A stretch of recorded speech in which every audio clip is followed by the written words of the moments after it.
Selamünaleyküm. Aleykümselam ve rahmetullahi ve berekatuhu. Maşallah. Maşallah. Maşallah. Hayakallah. Selamünaleyküm. Ve aleykümselam da Kerim. Alhamdülillah. Sıraya giriyor. Tamam 2 sıra olsun. Ha bir 2 sıra kızlar bu tarafa. Ama tek sıra olsun. Tek sıra olsun.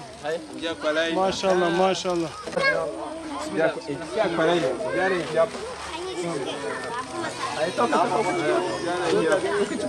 Selamünaleyküm. Selamünaleyküm. Gel buraya, gel buraya.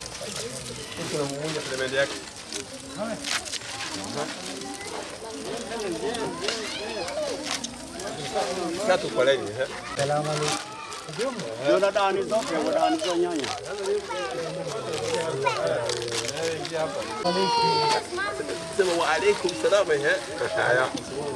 Pokea okey hai. Aya. Aya. Very good. Aya sir.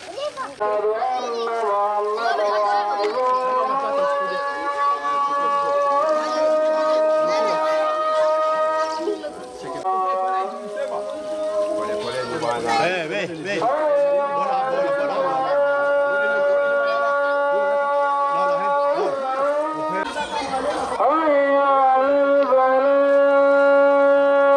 Uluslararası Yardım Kuruluşu Avrupa Yetim Eli olarak şu anda Afrika'nın Kenya ülkesindeyiz.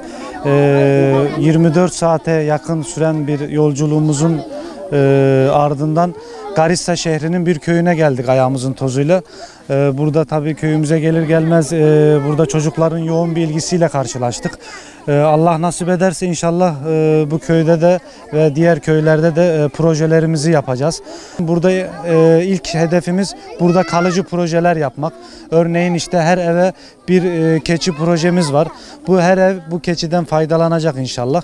Ondan sonra adak, akika gibi projelerimiz, çocuk giydirme ve her gıda paketi dağıtacağız Allah'ın izniyle. İşte 24 saat bayağı bir uzun yolculuğumuz oldu. Geldik buraya. İlk köyümüze gelir gelmez burada işte çocukların yoğun bilgisiyle karşılaştık. Allah'ın izniyle Avrupa Yetim Eli olarak projelerimize devam ediyoruz. İnşallah yarından itibaren de devam edeceğiz Allah'ın izniyle. Burada mazlumiyet, insanların burada sıkıntılı olduğunu çok iyi görüyoruz. Öncelikle burada onların Avrupa Yetim Eli olarak burada sıkıntılarını gidermek, en azından ufak da olsa dertlerine bir derman olmak istiyoruz. Öncelikle burada Garissa şehrinde 300 bin kişi yaşıyor.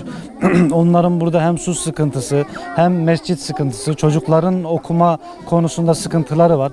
Avrupa Yetim Eli olarak da biz de burada bir mescit açılışımız olacak Allah'ın izniyle. Bu mescit açılışımızda tabii ki sadece mescit olarak düşünmeyelim.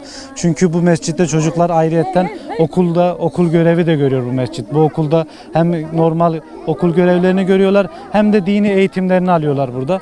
O yüzden bu şehirde tercih etmemizin sebebi geçmişten de buraya gelen arkadaşlarımızın bayağı tespiti oldu. Burada insanların bayağı mağdur olduğunu bizlere ilettiler. Biz de o yüzden bu Garissa şehrini tercih ettik. Öncelikle burada insanların çok mağdur olduğu ve susuzluk çektiğini görüyoruz. Ondan sonra evlerinde bayağı sıkıntı olduğunu görüyoruz. Evlerinin çatıları yok, yağmur yağıyor ve yağmurlarda bayağı mağduriyet yaşıyorlar. O yüzden biz burayı tercih ettik. Öncelikle bunlara yarınki projelerimizden elimizden geldiği kadar bir yardım edeceğiz. Ondan sonraki inşallah projelerimizde daha kalıcı bir projeler üretmeye çalışacağız Allah'ın izniyle.